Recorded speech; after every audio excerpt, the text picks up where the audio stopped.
Hi friends, good ನೂನ್ guys.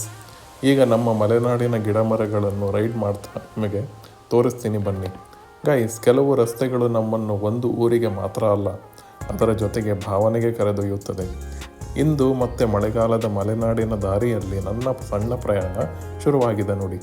Friends, ಸುತ್ತಲೂ ಹಸಿರಿನ ಹೊದಿಕೆ, ಮೇಲೆ ಕಪ್ಪು ಮೋಡಗಳ ನೆರಳು, ಮುಖಕ್ಕೆ ತಾಕುವ ತಂಪಾದ ಗಾಳಿ. ಇದಕ್ಕಿಂತ ಸುಂದರವಾದ ಅನುಭವ ಇನ್ನೇನಿದೆ ಹೇಳಿ. ಮಳೆಯ ಸುವಾಸನೆ, ಪಕ್ಷಿಗಳ ಚಿಲಿಪಿಲಿ, ಮರಗಳ ನಡುವೆ ಹರಿಯುವ ಗಾಳಿ, ಇವೆಲ್ಲ ಸೇರಿ ಪ್ರಕೃತಿಯದೇ ಒಂದು ಸಂಗೀತವನ್ನು ನಾವು ಕೇಳಬಹುದು ಅಲ್ವಾ.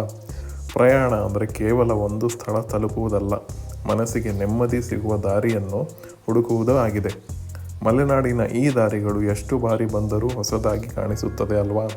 ಕೆಲವೊಮ್ಮೆ ಮಾತಿಗಿಂತ ಮೌನವೇ ಹೆಚ್ಚು ಹೇಳುತ್ತದೆ. ಇಂತಹ ಪ್ರಯಾಣದಲ್ಲಿ ಅದನ್ನು ಸ್ಪಷ್ಟವಾಗಿ ಅನುಭವಿಸಬಹುದು. ನೀವು ಕೂಡ ಒಂದು ದಿನ ಈ ಮಳೆಗಾಲದಲ್ಲಿ ಎಲ್ಲ ಚಿಂತೆಗಳನ್ನು ಬದಿಗಿಟ್ಟು ಈ ಹಸಿರಿನ ದಾರಿಯಲ್ಲಿ ಒಂದು ಸುತ್ತು ಹಾಕಿ ನೋಡಿ. ಬಹುಶಃ ನೀವು ಹುಡುಕುತ್ತಿರುವ ನೆಮ್ಮದಿ ಈ ದಾರಿಯಲ್ಲೇ ಸಿಗಬಹುದು ಗೈಸ್. ಇದು ನನ್ನ ಮಲೆನಾಡಿನ ಮಳೆ ಸವಾರಿ ನಿಮ್ಮ ಜೊತೆಗೆ ಹಂಚಿಕೊಂಡ ಒಂದು ಸುಂದರ ಅನುಭವ. ಮತ್ತೆ ಸಿಗೋಣ ಗೈಸ್. C you.